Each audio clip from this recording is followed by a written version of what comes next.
Good afternoon, everyone. We try to start on time, and I know people will trickle in afterwards.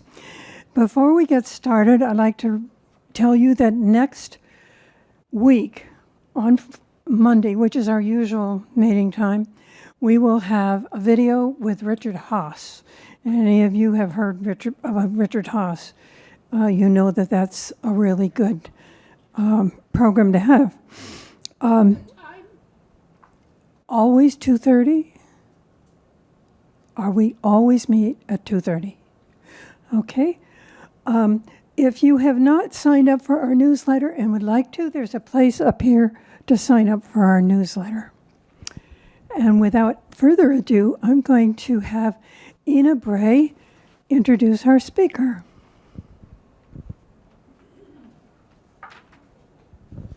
Thank you, Anne. Well, it is always such a delight to be able to present the offspring of one of our fellow residents. This is the offspring of one of us, which means that we can pat ourselves on the shoulder if the offspring does well, and he will do well. As you read in the alert, Professor Alex Hinton is the son of Ladson Hinton, so please stand up. Absolutely, you get the credit. Thank you. Alex Hinton is a Distinguished Professor of Anthropology at Rutgers University. He's the director of the Center for the Study of Genocide and Human Rights.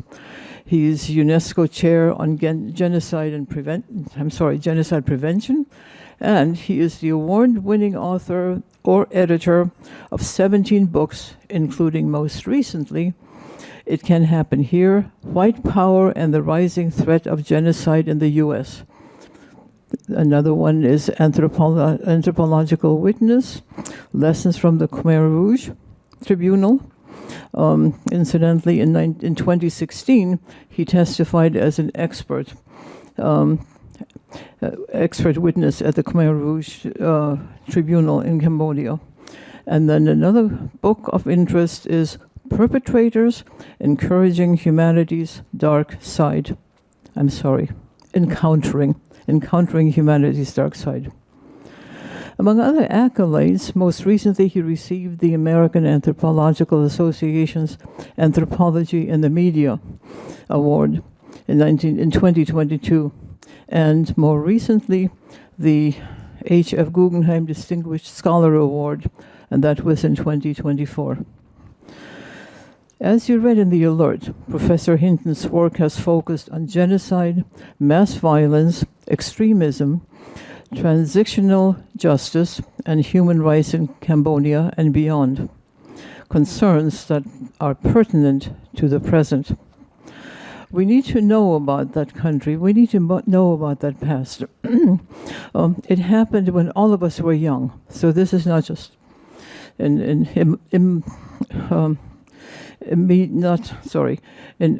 ancient times. And some of the descendants, incidentally, are our staff members. So again, direct history to those countries. So please join me in welcoming Professor Alex Hinton.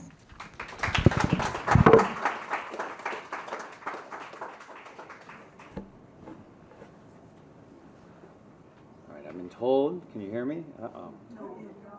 I know. I can turn it on. Hey, it worked. You can pat yourself on the back. I can do a on-off button. That's progress, right? Anyways, so yeah, I've got a few bundles of things I do, and I am going to focus on Cambodia today, but I'm going to loop around with a little wave to the present at the very end, time permitting. Before I get going, I just want to, again, thank the two people who have coordinated my visit, Ina and Ann, thank you very much, and all of the members of the committee who I met earlier today. And we have the sneaky parenthetical over there. offspring of him. He's lucky I didn't put his picture on there. I was about to search for pictures of everyone, but I didn't do that. Okay, so the rest of the, it's kind of a downer, the rest of the talk. I apologize. What do you want? That's the first question. Dark side of humanity. It's not going to be cheerful. So let me pose this, the one moment of sort of initial dialogue before Q&A. Like, what do you think of when you say, what is the dark side of humanity? No, we don't need a deep, just... We got like war, we got a bunch of stuff said at once, Genocide, there we go, genocide. Figure that one. War, anything else? Hate. Hunger, starvation. Cruelty. Torture. Violence. Wow, what a crowd. I'm getting nervous, actually. We got a lot of the dark side of humanity. So, I just taught a course called The Dark Side of Humanity. Rutgers students ended up, they were a little bit depressed, so now I'm doing one on prevention to try and lift them up the next semester.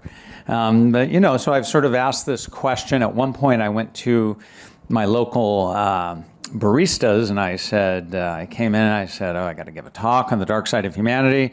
What is it? And one said, racism. I asked the other one, capitalism. First two things.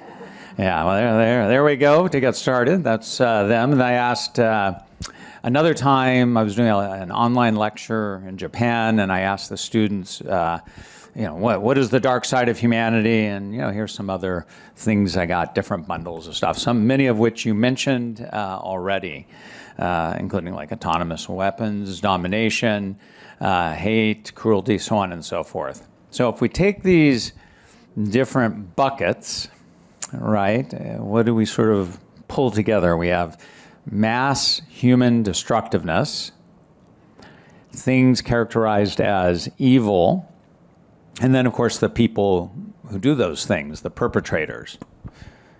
So if we think of key sort of context moments, I heard torture already mentioned, right? There's torture over there. Serial killers, if we're talking about key places where evil and mass human destructiveness take place, as well. Terrorism. And as you said right at the beginning, genocide. So, certainly in genocide, perhaps, all of them, they notoriously converge, but genocide, perhaps most notoriously. Today I'm going to talk in particular about one site, Cambodia, under the Khmer Rouge. And I'm going to be drawing on some of my different books that I've done. I have It Can Happen Here, but it's a little one. When I do it, I'm not a historian. I'm an anthropologist. What do anthropologists do? Well, we ask ourselves the same thing. Part of what we do is we hang out and talk to people. My research involved hanging out and talking to perpetrators, torturers once in a while, people involved in the bad stuff for one chunk of it. But by and large, at least for me, what I try and do is take the insights that can be gleaned and then, try and look back in ways that shine light on the world in which we live. Don't have time to do that part, but when you say, where does It Can Happen Here come from? That ties in, but I'm not going to talk much about that. So these are three pieces that sort of speak to what I'm going to talk about today. My book that emerged out of my anthropological research. Why Did They Kill? This recent book, Perpetrators. And then I actually had a creative nonfiction piece called Pol Pot Secret Prison that recently came out. We have this question, why do people do evil things? And so I testified at an international tribunal in Cambodia called the Extraordinary Chambers in the Courts of Cambodia. Nobody will remember that. Everyone just calls it the Khmer Rouge Tribunal. So when I was there, I testified for 3.5 days, long story. At the end of it, the head of Cambodia was, sort of flip ahead, flip back to the slide in a second, was Pol Pot, who probably many of you are familiar with. His deputy was Nguyen Gia, brother number 2. For those who are a little bit less familiar, this genocide took place from 1975 to 1979. It was called Democratic Kampuchea at the time. There was one central interrogation center that operated directly under the control of the Khmer Rouge, and we have at least one person who's been to the museum that's been built on the site at Tuol Sleng. The person who ran that, his name was Doik, and he was the first person to go on trial at this court, the Khmer Rouge Tribunal. So it ended in 79. Well, what happened? It starts up in agreement 2003. It gets going in 2006. Different story, like Cold War politics, a bunch of other things. But he was the first person who went on trial. So, yeah, so I testified in 2015. I have 2016 there. I'm like, was it 2015 or 2016? It was like during the U.S. election. It was 2015, so that's a little typo. But yeah, he came up and said, "Oh yeah, this guy Hinton, he's got the stuff wrong. I want to put him in his place and sort of set the record straight." But so if we imagine, I'm in the witness stand, he'd be, about where you are. Right? That's about how far away I was from brother number 2, sort of the Goebbels of Cambodia. So he came up at the end. It's a longer story. I'm not going to talk about that. But again, we had this question asked about him and the other Khmer Rouge. Why did they do this thing? Why did they kill, 2 million people out of a population of about 8 million, maybe half from execution? The remainder from their policies died of overwork, disease, starvation. So when Nguyen Gia went on trial, there were actually 2 parts to it. The first part dealt in particular with population transfers, but they also were charged with creating labor camps, security and execution centers like S21 Tuol Sleng, group targeting. And I testified on genocide. And so, it's kind of, if we want to talk later, what is genocide? There are 4 under the UN Genocide Convention, which of course this is a UN-backed court. What they're using, there are 4 groups protected, including religious groups, ethnical groups, national groups, and religious groups. And you had 2 groups, ethnic Vietnamese and Muslim Jams, who were part of the charge. So you had that. They also had forced marriage and rape as a charge. But by and large, all of these spoke to this awful, incredible violence that had taken place. Imagine you're in a society and 1 out of 4 people disappear in the course of 3 years, 9 months, and I believe it's 20 days if I remember the math correctly. So how do they do it? So I told you this wasn't going to be cheerful. I warned you, right? But it's got important lessons that we need to understand. So how did they do it? Well, one of the ways was through centralized control. You can see here at the chain of command at S21, and up at the top you have the Khmer Rouge Party leaders, Pol Pot, Nguyen Gia is there. There was another guy who oversaw S21 at first. Then he went to fight the Vietnamese in late 1977. Nguyen Gia, brother number 2, took over, and he oversaw the work of Doik, that person I mentioned, who was the first person to go on trial, and ran this site. And amongst the many things that Doik did, by the way, he's a former math professor, he oversaw the interrogation unit and would give them lessons and teach them how to torture. But what you can see there, again, is the chain of command, right? So coming from the party leadership, direct oversight over a torture and interrogation center, and it literally goes down to the interrogators, who then are interrogating prisoners. The experience, of one prisoner, this is Boumeng, and you can see he painted about 100 paintings about his life. And you can see at the top where he arrived with his wife blindfolded. They were immediately separated. He never saw her again. They had 2 children. He never saw them again.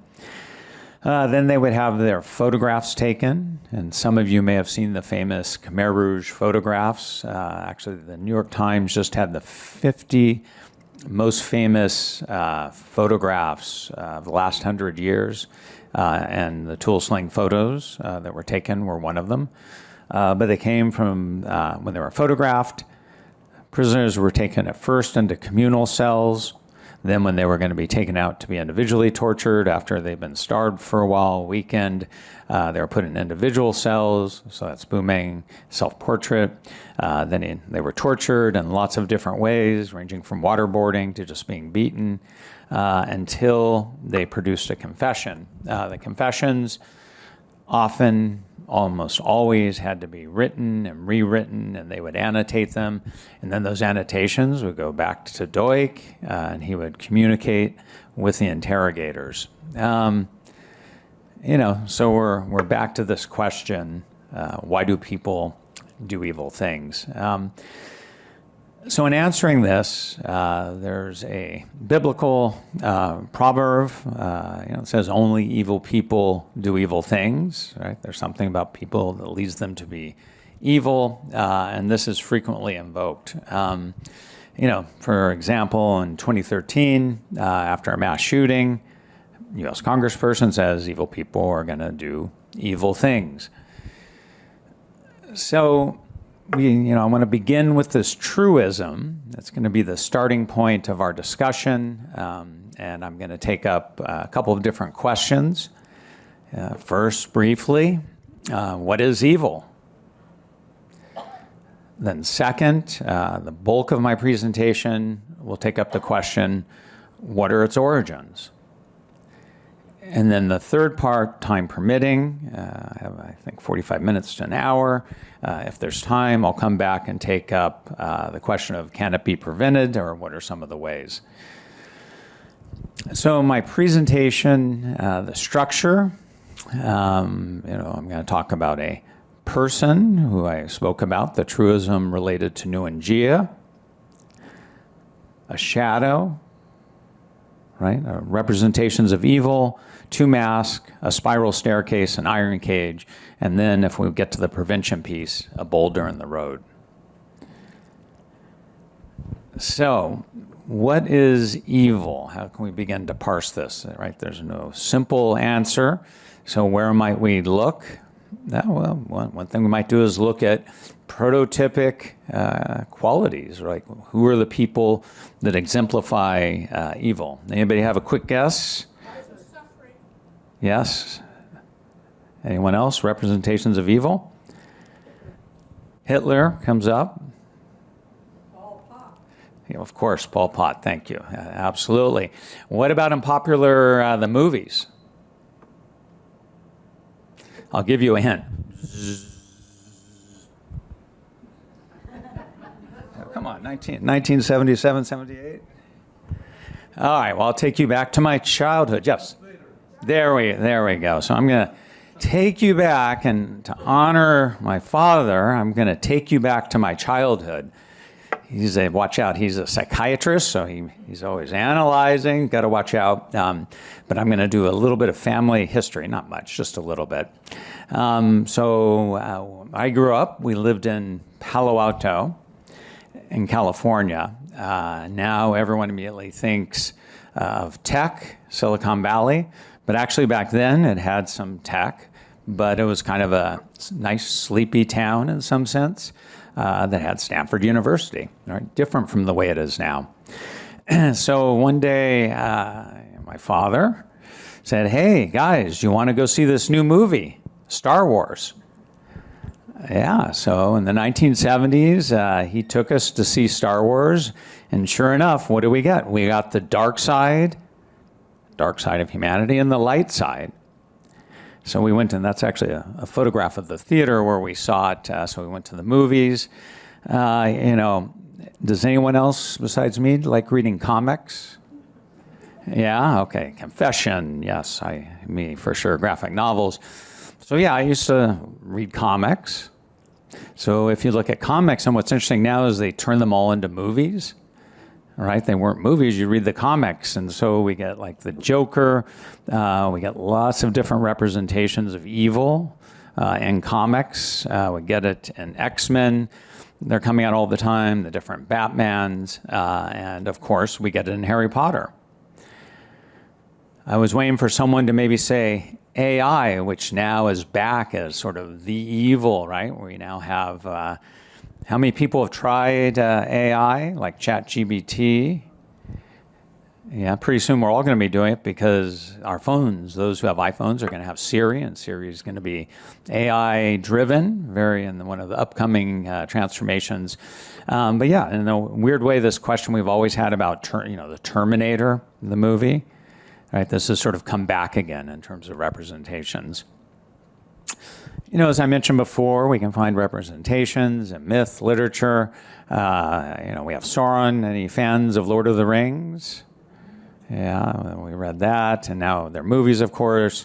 And now with students, they often don't, well, they do know a little bit of Lord of the Rings, but Darth, certainly Voldemort is a key character that most people tap into as a representation of evil, but there are many others.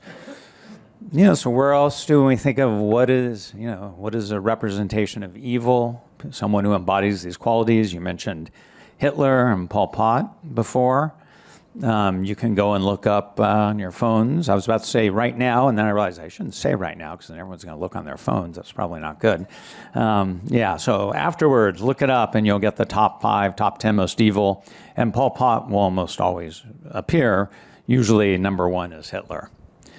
So it reverberates back, when especially before the war in Gaza, when attention was on Ukraine, Putin was regularly depicted as evil. And then we have a certain incident that took place 2 days ago. And immediately again, right, characterizations of the shooter who we know virtually nothing about. He was immediately depicted as evil by many different people. And by the way, whenever there's a mass shooting, the president, Democrat, Republican, what have you, the first thing they talk about are it's a crazy person, it's an evil person, and we get these sorts of explanations. So, the term evil was immediately placed on this young man who did a horrific thing, but again, we don't know the motive. And maybe if there's time, I'm going to loop back to this at the very end. Well, so now we circle back to the courtroom where I was there with brother number 2, Nguyen Gia. And again, he was called by some, again, this is a newspaper headline, the world's most evil man at the time when he was testifying. But when he died, that was a headline. He comes out. So if we go to this truism and we begin to think, what is evil? And I'm going to return to this question in a couple of different waves, but we can pull out some different qualities, right? Violent and vicious, cruelty was mentioned, inhuman, ice cold, no empathy, the antithesis of good. So we have this bundle of qualities. And if we look at, and again, for concepts, and this is true of the concept of genocide, at lunch we were talking a little bit about this. Concepts, it's not like they're fixed. It's like a rubber band. You can take them and you can stretch them and pull them in different ways. And that's true of evil as well. But if we look at sort of broad boundaries of what evil is, and we think about what is prototypic, what seems to fit, what doesn't, this sort of notion from the OED, the Oxford English Dictionary, as a starting point, right? Extreme wickedness and depravity, and it seems to capture, for a way for us to begin, the idea of what is evil. So, where are we right now? Well, representations of evil, right, as I talked about, are epitomized by key figures ranging from people in popular culture to people like Hitler. The idea of evil is elastic, right? It's an elastic concept that shifts and can be used and represented in different ways. Evil is associated with a broad set of characteristics, including inhuman qualities, immorality, and of course, brutal violence. So we have our working definition to begin with. So this takes us to a shadow. And I know there's one person in the room, maybe two, who know where I'm going with this. The truism, only people do evil things. What are the origins? Well, I want to go back to, guess where? Palo Alto childhood, right? So growing up, this often, I never realized it was a bit odd until I talked to other people. People say, well, what did you talk about at the dinner table? Actually, we were just having a lunchtime conversation. Don't talk about politics, right? Don't talk about religion often. Well, we talked about psychology all the time. I think that was our number. We talked about other stuff. We talked about politics and religion, I think. But psychology was a dominant thread in our childhood. So, my father, it's kind of weird to say this because he's sitting right there, is a Jungian psychiatrist, and that's not union. Often you say union, people say unions, yes, power to the unions. Sorry, they don't say that about unions, but Carl Jung, people who are, whose thought resonates with ideas of unions. And so this was, even though now he's a postmodern Jungian psychiatrist, I think, we grew up with talking about things like archetypes, being asked at times, what did you dream about last night? Yeah, I think we're always nervous when we answer that question. But we talked a lot about the shadow. So, I sort of think back to childhood. I think sometimes there are phrases like, that was that person's shadow, or that's a shadowy thing to say, or that person, that's their shadow side. That was one concept that we talked about a lot. Now, he may have a different memory, so you can say later, ask him, was he right about the shadow? What was going on at that dinner table? You can take it up with my father. But that idea, I think, had a big impact on me. And when I'm asked, how did I come to study the stuff I study, that's one of the currents, I think. So I don't have a lot of time to dive into what I'm talking about specifically in terms of this category of understanding evil, but there's some explanations that take up issues that are linked to disposition, might be one way to characterize it. Could be personality structure. As we've had with the shooter, whenever there's a shooter, mass shooter, it's happening this time, the first thing is to say they're mentally ill, they're crazy.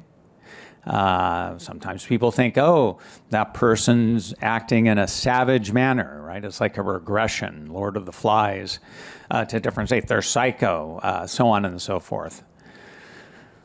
So if we go back to the Holocaust and the search to explain what had happened, actually the first wave of explanations, many of them, sort of looked at what I'm calling the shadow. They looked at disposition.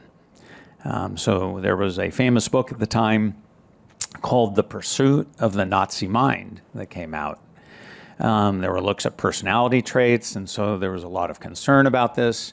Initially, there was a study that has been influential in my work, although it's not quite the way it seems, but there's this philosopher, Theodor Adorno. Has anyone ever heard of him? And we've got only one person. Okay, you're a cultural Marxist, probably. So whenever you hear people say cultural Marxist, people have heard that term now. It got brought up by the far right, by the far hard right, neo-Nazis, white power actors.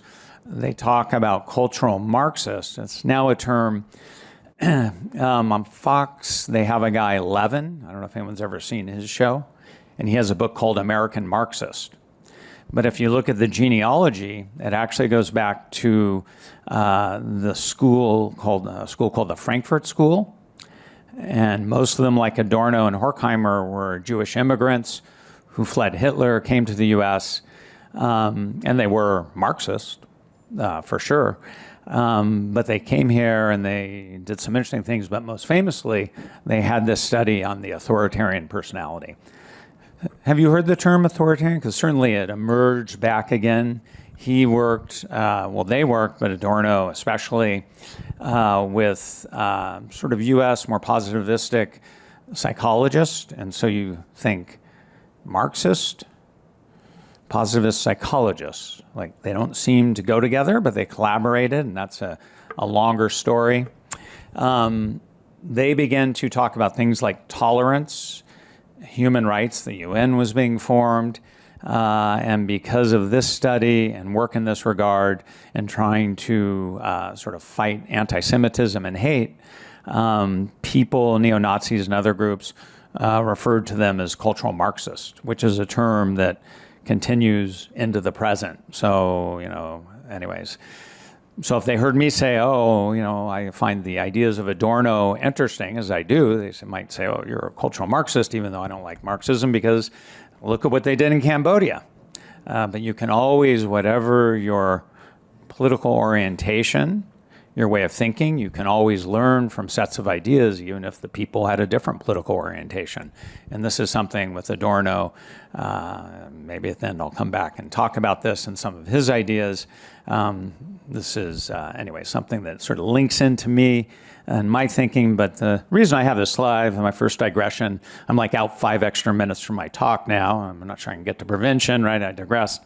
In this study, they found that 10% of people in the U.S. appeared to have an authoritarian personality. And then there were another 10 to 20% of people who leaned in this direction. And there were certain characteristics like conformity, lack of empathy, reductive thinking that they linked to this. So this idea has sort of rolled when President Trump was in office. It sort of spiked and everybody started talking about this idea again. And it was used as a representation of him. It got sort of reworked over time in this thing called the dark personality. Has anyone heard this? This kind of goes dark personality. And they had a triad of qualities, and then it became a tetrad of Machiavellianism, narcissism, psychopathy, and sadism. And what they found is, maybe a couple percent are sort of people who have these qualities. They call them sleepers. Another, there's the figure, 10% to 20% lean in this direction. That kind of overlaps, kind of interesting, with the Adorno findings. And again, we have this notion in this of lack of empathy, coldness being key to it, more men. Question why? It's kind of an interesting question. We could talk about that later. So that's an example in terms of disposition, personality structure. There's this notion of primal evil. So probably many of you read Lord of the Flies. Yeah, right. Lord of the Flies, little civilized, quote unquote, British kids get stranded, and soon enough, they've turned into little savages, right? That's the representation. The veneer of civilization falls apart, right? Civilization is discontents. The Freud book speaks to this in a different way. Anybody watching Yellow Jackets? The TV series? One Yellow Jackets fan, that's it? It's a big rage, but it's sort of another iteration of this myth. Yeah, another one, there's some people that are bad seeds. right? They're born evil. It's inherent. We have movies, probably some of you watch The Exorcist, right? Yeah, that's like born evil. You're born with innate evil within you. It's an inherent quality.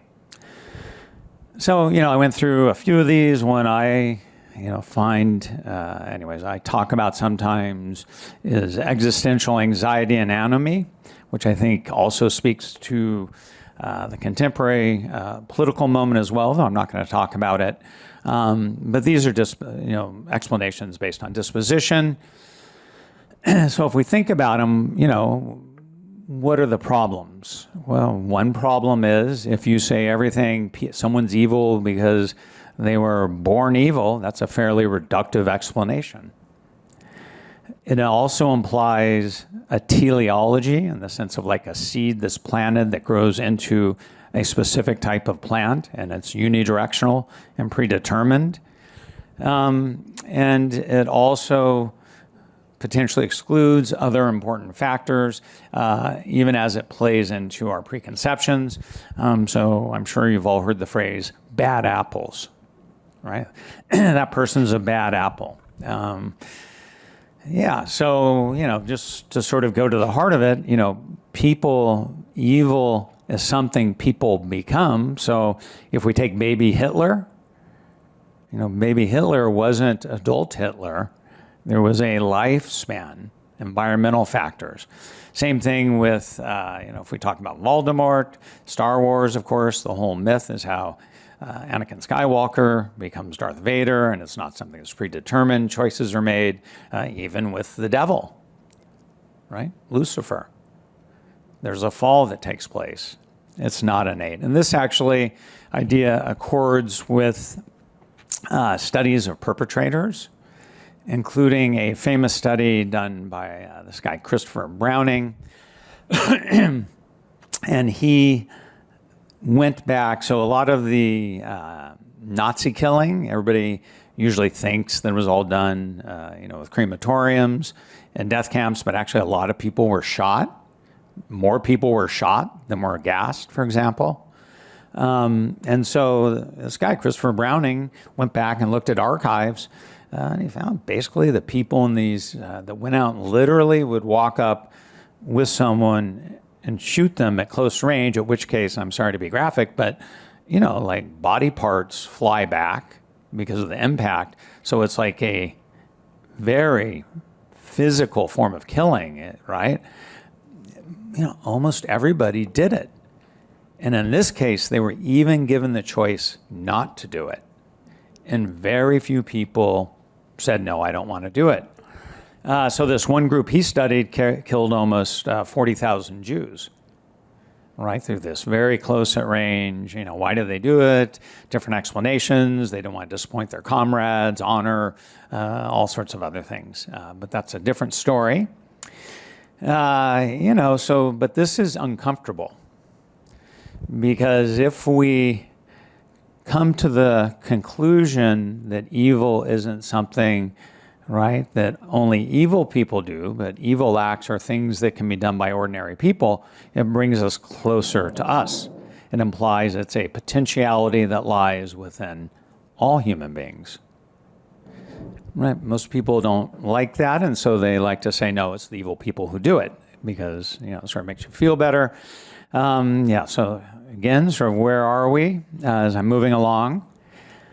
So no one's born evil or a mad Nazi, right? It's something they become. Dark personality traits are on a spectrum, right? I said there are 1% to 2% in some of these studies that are the sleepers.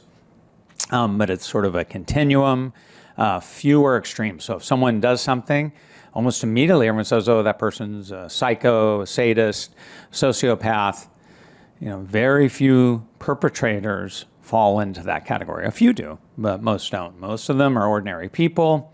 And so our question shifts. And now it becomes another thing. How do ordinary people, like all of us, come to do evil things? So this brings us to the mask. And it takes us on our sort of journey that continues into the origins of evil. With our new question, how is it that ordinary people like me can come to do evil things? And I guess to begin to answer, you all know where I'm going to go. Palo Alto. Back to Palo Alto. Good old Palo Alto. Yeah, so Palo Alto, we had Stanford University that was there. I used to jog I was at Palo Alto High School, and I'd jog across the street with the rest of the tennis team, and we go up and down the Stanford bleachers. That was our training. That was it. Our coach would say, go run up and down the bleachers. I hate to say it, this was back in sort of the 60s and 70s, and we always thought he was a photography teacher, he was going back to smoke pot. And so he wanted to get rid of us, and we would go run the bleachers, and he was smoking pot. That's what we think. I don't want to say that without proof, but we're pretty sure that was true. That was the training. And now you think about what kids do for training, it's much more severe. So, we all think, oh, our little hometown could never happen, not here in my hometown. Can't happen here, my quaint little town. Well, I like the top 5, this, that, and the other. If we go and look at top 5 psychological experiments that show the dark side of humanity, dark side of human nature, good old Palo Alto shows up. So in my hometown, there's one experiment. Has anyone ever heard of the third wave experiment? Yeah? So this is one where in the school that actually closed down, Cumberland High School in the 60s, a high school teacher was teaching about the Holocaust. Of course, at that time, by the way, it wasn't called the Holocaust. That was a term that emerged later. It was more the destruction of the European Jews, and then in the 70s, sort of the Holocaust began to spread, and now we have global Holocaust education. I'm not going to digress and talk about that now, but he talked about it, and they were basically the kids said, well, why'd they do that? How could that happen? So he was working on his feet, and he said, well, I'm going to have a lesson. And he had, if we were all students, he would say, all right, today we're going to focus on discipline, and all of you are going to stand up in this manner and sit down, and you're going to do it as fast as you can. And literally in the classroom, like we were all here, it'd be like, stand up, sit down, correcting people. And this is day 1. So that was one day, that was the lesson. Then he comes back the second day, and he has a different lesson plan. He walks in, and guess what all the students are doing? They're sitting in the militaristic position. And so on the fly, he continues, and he continues through the week. Things get really bad. They come up with a sort of a Nazi salute, which is a wave. Third wave is the strongest in a set of breakers, which you can see. I know they don't have it there in the little wave thing, but that's where the title comes from. A kid comes and offers to be a security guard. He gets bodyguards. So this escalates. Finally, they have to shut it down. So if you're interested, you can download actually the short story written by the person who did the wave. It's all over the internet. It also was turned into an ABC after-school special that was playing all the time in the 70s and 80s. So that's one. Not in my hometown. Well, yes, in my hometown. A few years later, something I'm sure many of you are familiar with, the Zimbardo prison experiments. How many are familiar with Zimbardo prison? Yes, this is the one where they pulled people off the streets of Palo Alto. I was a little too young, could have been my brother. And they said, we have a study, come on in, we'll pay you some money. You just got to be in this experiment for a couple of weeks. They got them in. They said, okay, half of you are guards, half of you are prisoners. Here it is. They set up, they get going. And again, they find very quickly, the study has been critiqued. One thing about psychologists, they love to critique each other's studies, and they rip apart the methodology. If you talk to a psychologist, I don't think there's ever been a good experiment. So this experiment's been critiqued. The authors and Bardos responded. I'll just have that as a backdrop. But what they found was very quickly they fell into these very abusive patterns. There's one guy, John Wayne, that was his nickname. And again, if you're interested, there's a docudrama that's out on Netflix. And anyways, there are other movies. But the point is, again, not in my hometown. Well, yeah, it happened in my hometown, right? 2 of the top 5. Why'd you bring us up in Palo Alto? I've got to ask my father, right? It's actually a very nice place to grow up, but there's a lot, sort of looking back, there's a lot of stuff going on that sort of link into, as I think about it, my past, how I got to the point to study this stuff.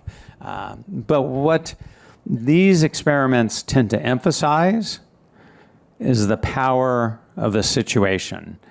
The mask that we wear with others, that we want others to see. So you can think of it like a baseball game. For those who played baseball, watch baseball, you know, you can't just go and do whatever you want. You're going to take on a role, and that role has certain expectations.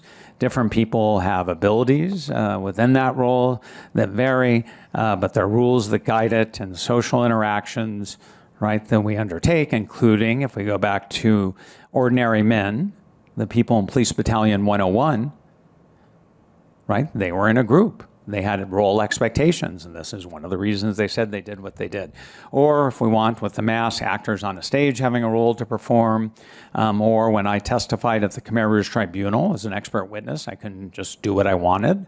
I had to act within the constraints of the courtroom, even as I had agency. So with situational explanations, right? We have peer pressure, role expectations, indoctrination, dehumanization, and so on and so forth. This is a second set of explanations for why people do evil things.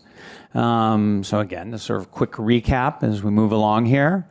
Right? Zimbardo and the third wave are examples of situationism. Right? That people do evil things because of the power of the situation, including the roles that they play. The situation can vary depending on the constraints and the context. So all of us have been in highly constrained context where we have to behave in a certain way, right? Formal ritual occasions, a wedding, a ceremony, right? And there's some latitude, but it's much looser than if you're, let's say, at a beach party. And people do stuff at beach parties, but it's not very constrained at all. So we're constantly, of course, this is still operative, so the constraints vary. But you can imagine if you're working at a place like S21 prison that I mentioned before in Cambodia, and you're a guard, it's very highly constrained, right? If you don't do it, you may be shot. Police battalions are more loosely constrained. They're still constrained, but it's looser.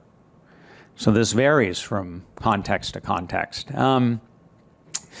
Yeah, so, you know, what about the shadow? Well, some people talk about interactionism, you know, and Zimbardo does this, even as they may emphasize one or the other and say that, well, people play baseball, they have to act in accordance with the rules, but they can go and train on their own, they have different abilities, and so the individual brings different things to bear, makes choices, and you can get the two working together. But again, with situational explanations, right, we got the same problem. They can be very reductive. Well, you say, oh, people just do it because of peer pressure. Well, what happens to moral choice? People make choices. So, you know, again, the challenges, reductionism, agency, because people make choices within context. You know, if you're forced to kill other people, you have the choice of saying no, even if you're going to be killed, and some people have done that. That's an extreme example. And another problem is that ignores the broader context. So some people, as I mentioned, talk about interactionism, where you have individual dispositions interacting with the situation. So we have one more domain to talk about. I want to take a bit of a, I'm not going to go to Palo Alto. I'm going to take you to Duch. I wrote a book about his trial. This is head of S21 that operated directly under the command of the Khmer Rouge in Cambodia that I mentioned before, and I showed you the chain of command. He was the first person to go on trial, as I mentioned. You know, I actually wrote a book about him, And the cover of the book has the word evil written. This was a graffitied image of him. Someone had come in at Tool Sling Museum that's on the site of S21 and written in English, evil, but there's a bunch of Khmer script as well. So he went on trial whoops. There we go. And the final decision was in 2012. And that sort of captioning that I mentioned sort of provides another way to think about what is evil. It's a label, a caption that we apply to things, and that word then frames people, situations, in particular sorts of ways. But it wouldn't be appropriate given what I've said about being told, what did you dream, that I tell you about a dream I had. So this one was in 2012, right after the day before Duik, the final decision was going to be made. I was scheduled to go to S21 the next day and talk to Bu Meng, who I showed you those portraits. He's the person who painted the portraits of himself. And that night I had a dream. And in the dream, it was a bleak landscape. It was dark, but it wasn't pitch black. You could still sort of see things. There wasn't much vegetation. It was still quiet. No animals. And then in the distance, there's a long sort of rectangular structure.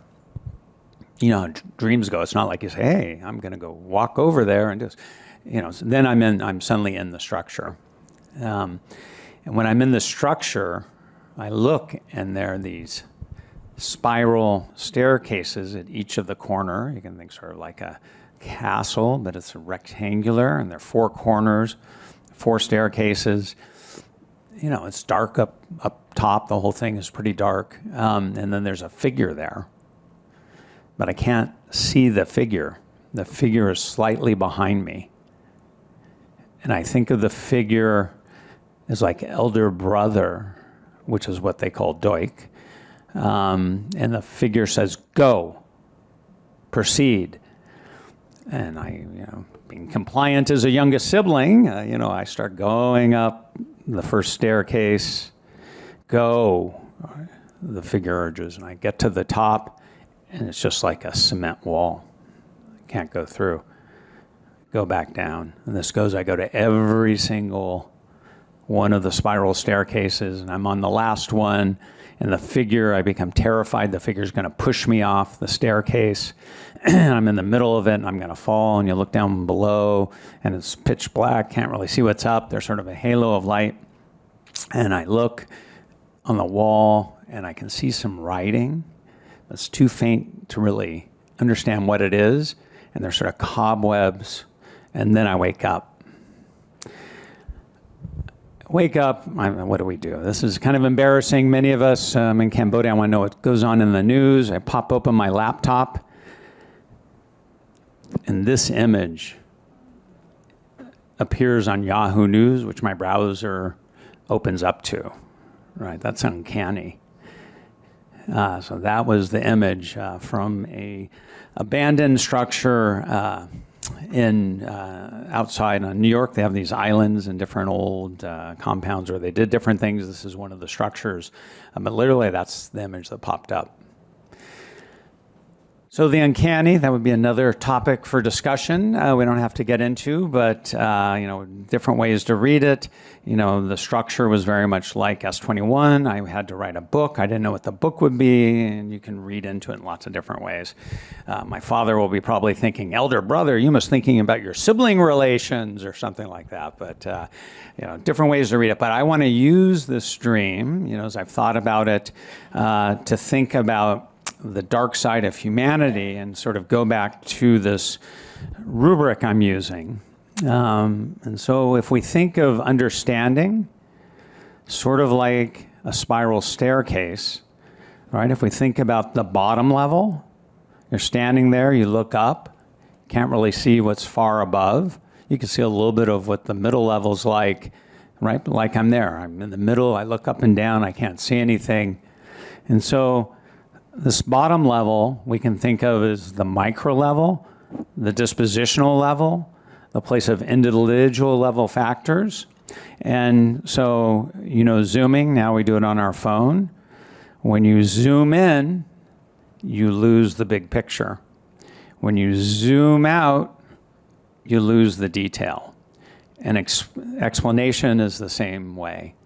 So if we're down on the micro level, maybe we can see the group level a little bit. It's really hard to see the macro level. So the middle of the staircase, we're going to take it as the meso level, right? Situationism, the group, we've got the shadow, the mask, and then we've got the last domain I'm going to talk about, as I work through the different explanations. So that's the macro level, and this is going to take us to the iron cage, the penultimate part of my discussion, and then if there's time, I'll talk about the boulder. Okay, so back to our questions about the origins, right? We have now the spiral staircase of understanding to help us think about it. We see this limitation that as you move through it, the problem always is that when you take one level of analysis, you lose sight of other levels of analysis. But now I'm going to move to the top level of systemic factors. Now, obviously, what I consider good scholarship is scholarship that takes all of these levels into account and begins to look at how they interact and produce certain situations like perpetrator behavior. And one thing about the macro level is that if you don't understand the macro level, you don't understand how, has anyone heard this phrase, something sets the table? Right? So you think about it, macro level tables setting the table, like a dining room table, for situational interactions. So it sets the table. Now, there are a bunch of these, and I could spend hours talking about them. I'm going to go into one or two of them. History, ideology, imperialism, upheaval, stability, institutional factors, modernity, regime type, so on and so forth. So let's take a couple quickly.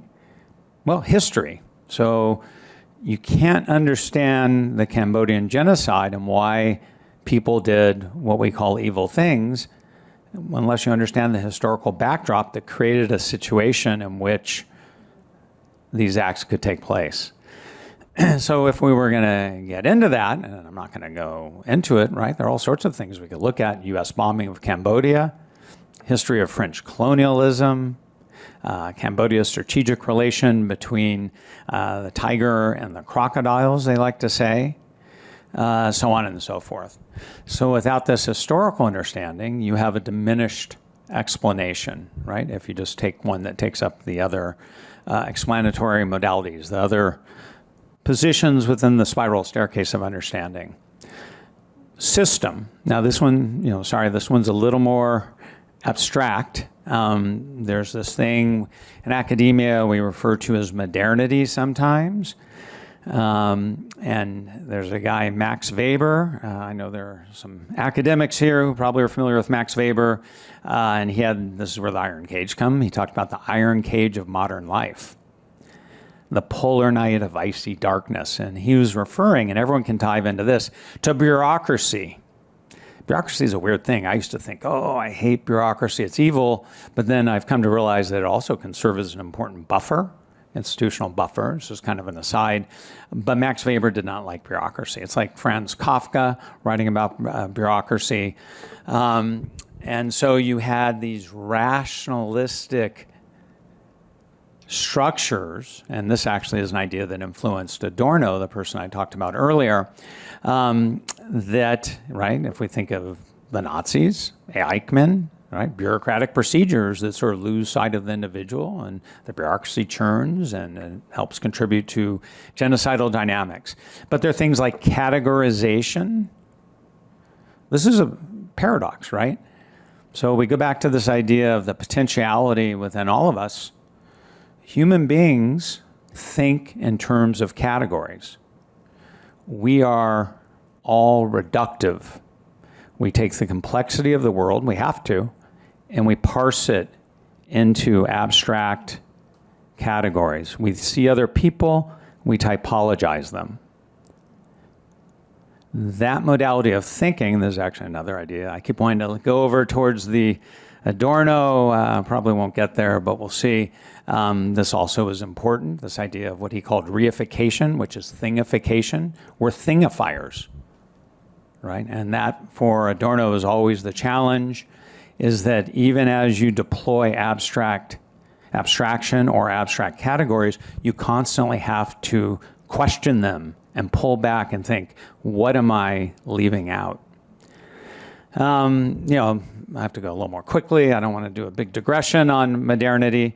There's a famous book, Modernity and the Holocaust, that was done by this guy, Zygmunt Bauman, that looked at modernity and the Holocaust and how these different factors informed the action. He was doing a systemic explanation. He was ignoring, for the most part, meso-level and micro-level factors, disposition and situation. He was looking at macro-level factors, projects of social engineering. Well, if you go to the Khmer Rouge, right? Early 1960s, Pol Pot, he talked about this in the 1970s. He told the story about how he, Nguyen Gia, and others used scientific analysis to analyze the conditions in Cambodia. And again, they began using abstract categories, using the notion of progress, liberating the oppressed, very rational scientific analysis. Anyways, they also were informed by modernity. And to go back one more time to Adorno, I've got to stop talking about Adorno and Horkheimer. They have a book, Dialectic of Enlightenment, that says basically our world is barbaric, and by that they mean civilization is barbaric, which means that the potential for the Holocaust or the Cambodian genocide still exists. We still, categorization, rationalization, all of these dynamics are part of the world in which we live. And this, for him, was central to prevention. So I'm sort of getting ahead, and doing a bit of the prevention piece. So again, they parsed society. They referred to groups as units or elements. Nguyen Gia, right, this brother number 2, the person in court who I encountered, he was interviewed at one point, and he said, look, we wanted to transform the nature of society. We wanted to undertake social engineering, right? And we're doing this based on reason. This would be progress because we would liberate the poor. So you see these different aspects of modernity. Within this, at some point, another point, you said, look, people couldn't be reformed, they couldn't be corrected. We categorized them. They were enemies. And we all know where they ended up, at places like tool slaying, or they were just killed. Yeah, so they were enemies of the people. Ideology, I am going to maybe just say a tiny bit about ideology, because this links back into to us. I brought, part of me wanted to give a different presentation using a Russian doll. Right? Anyone like Russian dolls? Yeah, okay, well, maybe we'll see if I have enough time. My timekeepers, if I can do a Russian doll, tiny bit of it. But the DK party line that they came to in 1960s had 3 components. Politics, we can think of that discourse or ideology, organization, right, structure of society, and consciousness, which is the internalization of that ideology, and you had to demonstrate proper consciousness. It was a consciousness that was the same as Buddhist mindfulness, which meant that it was impermanent for those who know about Buddhism, which was a problem ultimately. And so this calculus, right, would go from the top, and it permeated all levels of society down to S21 and the places where they decided, right, through security centers, which are part of organization, to ferret out and determine who had a proper consciousness. And if they didn't seem to, that was it. They were enemies of the people. So sometimes when we talk about perpetrators, we talk about different levels. So as I said with abstraction, The problem is that we reduce. So whenever we use categories, we're being reductive. So I'm trying to, in the same way, note that this is one way to parse reality, and there are other ways to do it. But sometimes people talk about the organizers, architects, and the killers, facilitators on the ground. Different dynamics inform their action. But if we go back to the party line, right, in this domain of ideology, and we have politics, consciousness, and organization, and here we have Nguyen Gia, who's giving instructions to Duc. Duc has his book. He's a mathematician. Guess what he calls his book? The statistics list. That's his torture manual. It's called the statistics list. And then he instructs, right, the interrogators about how to, they had to interrogate, both in accordance with proper consciousness, proper politics, and proper organization. But then they use those categories to apply to the prisoners, like Goi Tuan, who's in that photo, to show how they would have a regressive consciousness. So you see this pervading all the different domains. You know, I mentioned to get to the Russian doll. I don't think I'm going to. Technology, briefly in Palo Alto, right? Technologies. Well, Palo Alto is home of tech. Well, their technologies have been used, for example, by the Chinese to help incarcerate, parse, find, detect Uyghurs in China. So this is omnipresent. So these are, you know, some examples of systemic factors. You know, like the other things, if you just have systemic factors, they're reductive. You have trouble explaining agency and variation, and you have sort of bird's eye view, which is great, but you have a determinism that's linked to that. So, you know, the sort of takeaway, iron cage systemic factors ranging from history to ideology set the table for those situations in which action, evil actions, those things we're calling evil, can take place.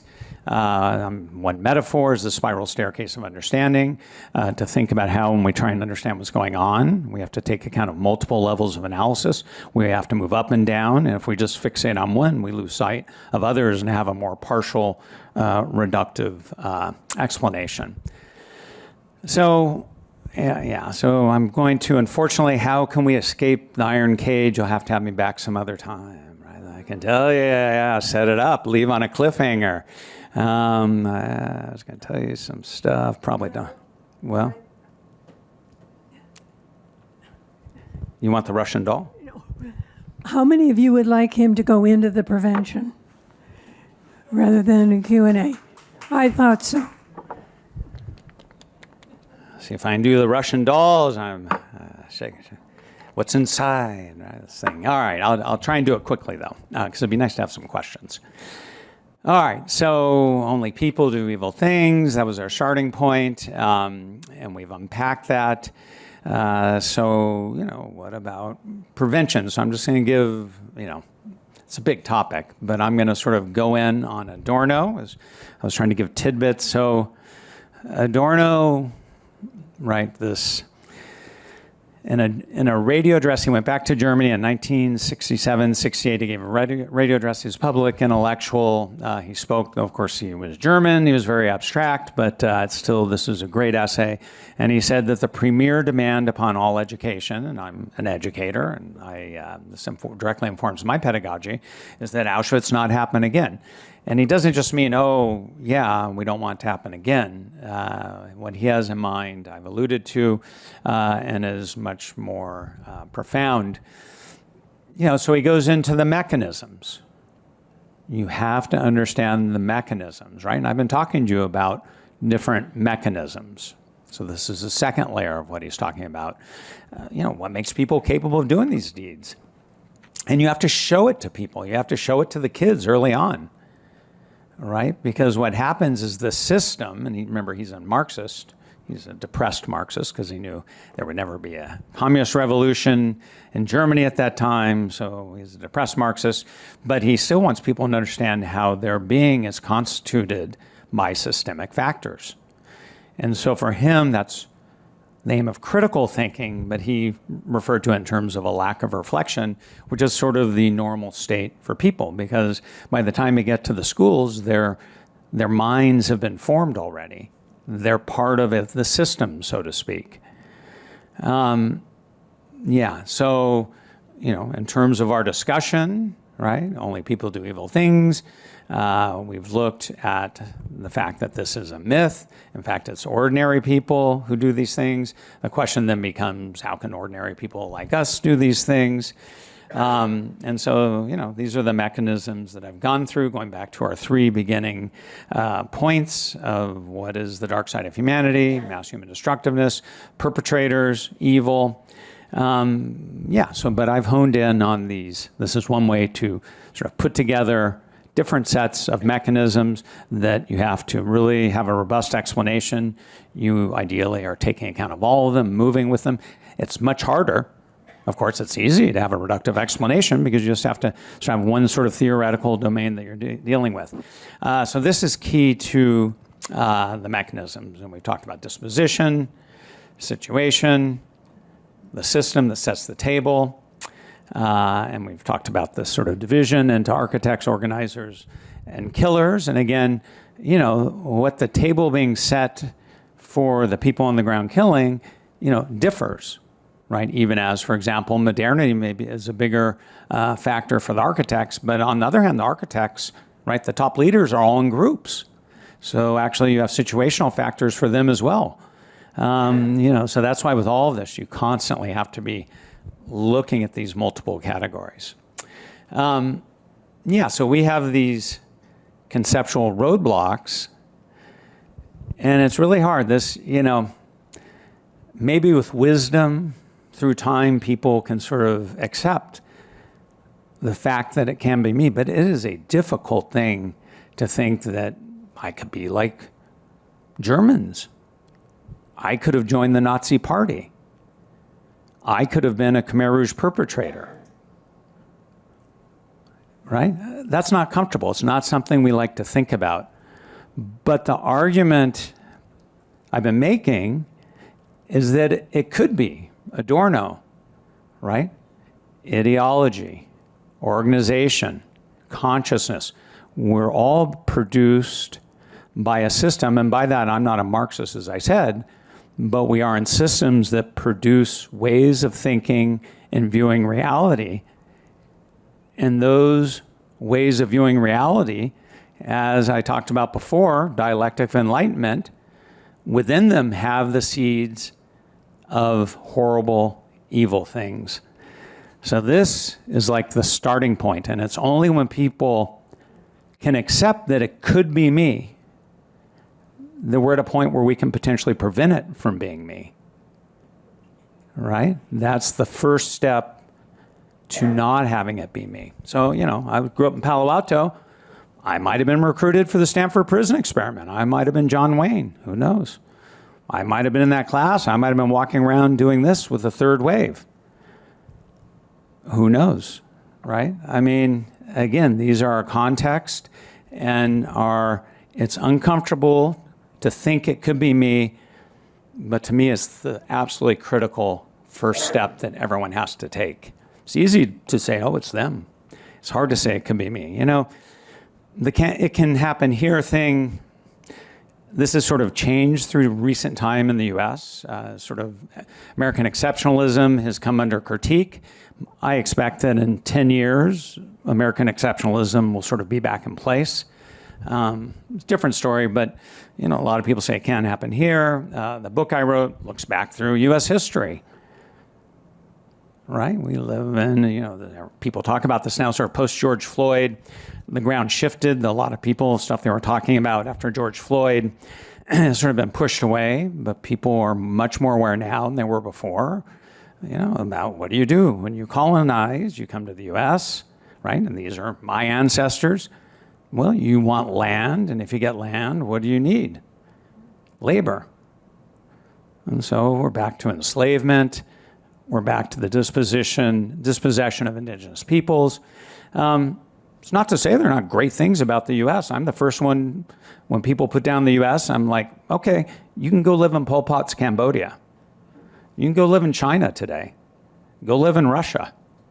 The U.S., as like all societies, have a shadowy, to use that term, past, but there are a lot of great things about the country. And you know what? I'm happy to live here. with all the flaws. So it's not to say, and this is where the arguments that go down with, with the law and public education, they're super reductive because it's pretty obvious. Educated people who are critically self-aware are going to understand their history. They're going to understand their present, and it's going to lay the basis for moving forward in the future.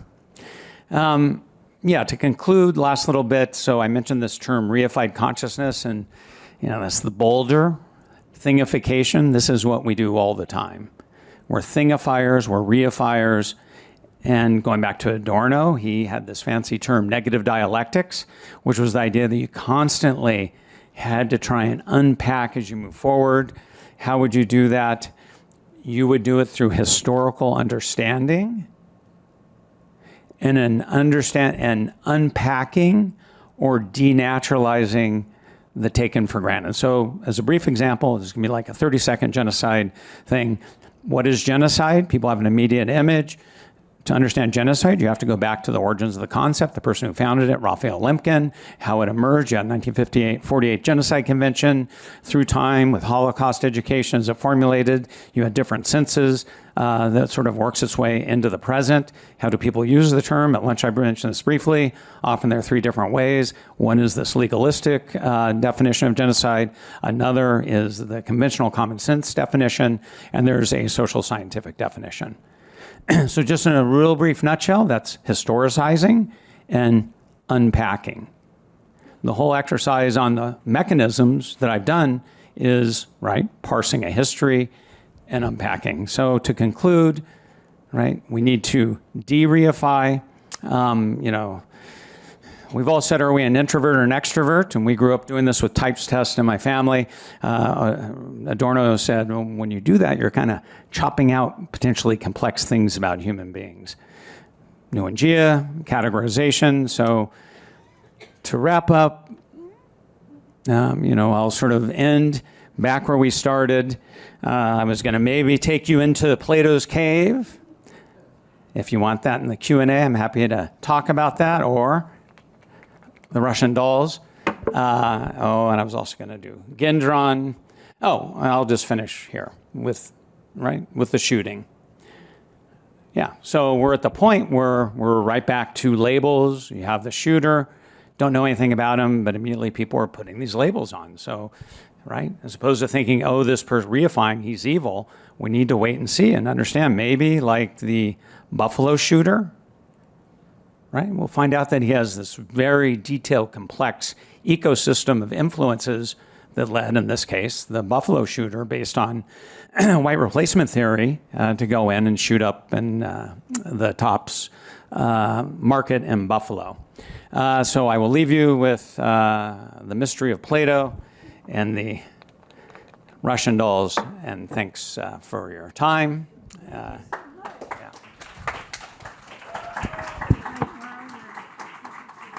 Your mic, evidently, there is an extra mic here. Okay, everyone, we do have mic runners. Raise your hand if you're a mic runner so that people know we're okay. Do we have questions?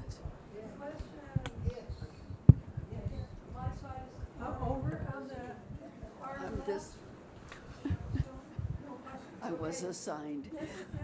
Center section, any questions? Over here. Are you ready? Okay, got her? Go, Barbara. Okay.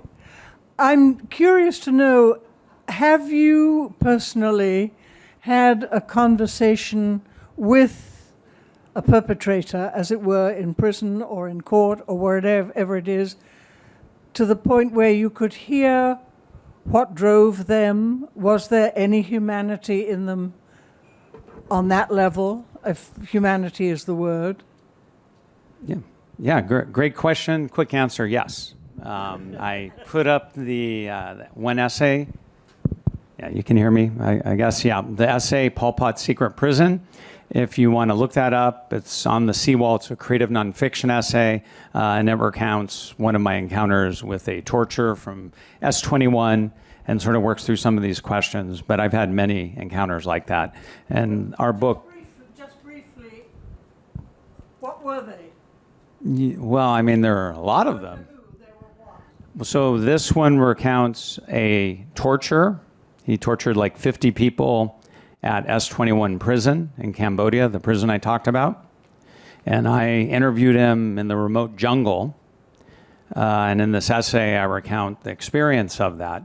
But I've interviewed a number of different people. But what I was going to say as well, if you're interested in that book I have called Perpetrators, is all about my colleague from Argentina who interviewed perpetrators from there, and myself talking about how to interview perpetrators. We take up some of the stuff I talked about, the impact on the research.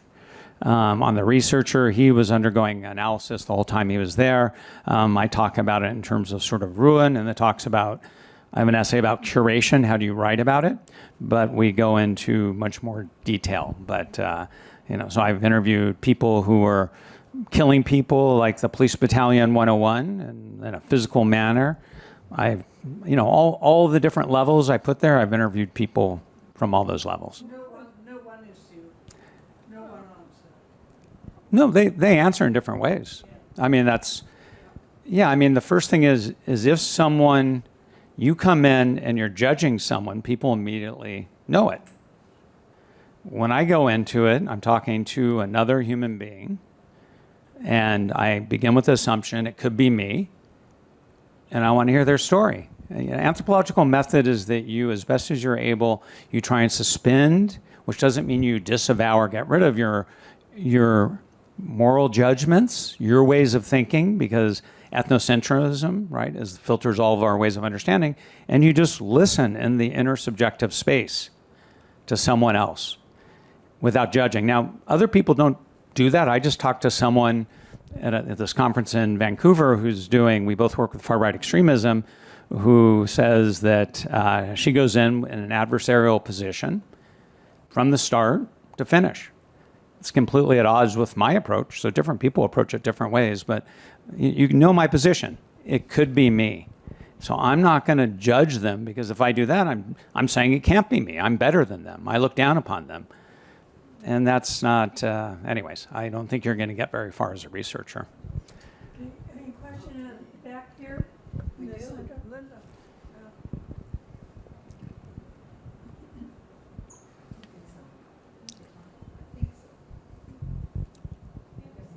Your mic isn't working.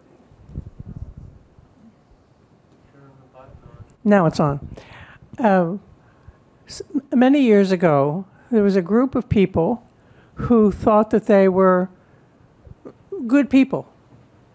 And one person stood up and said,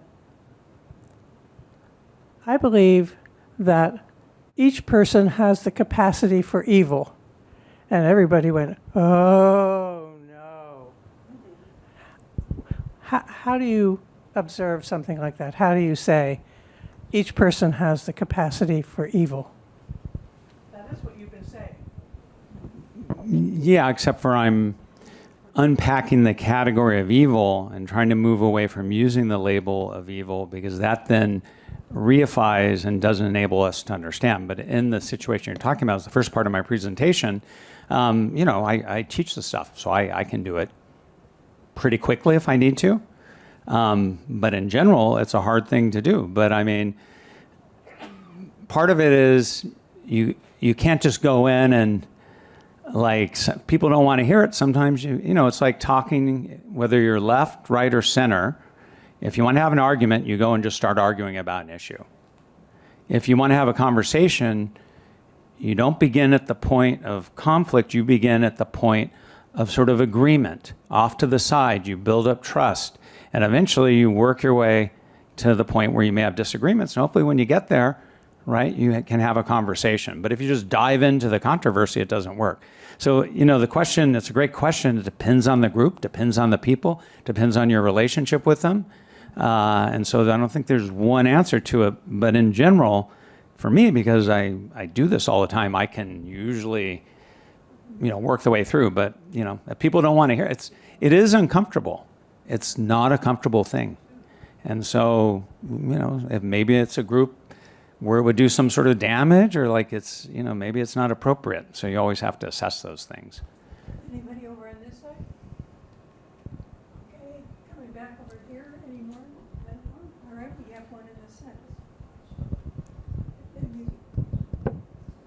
And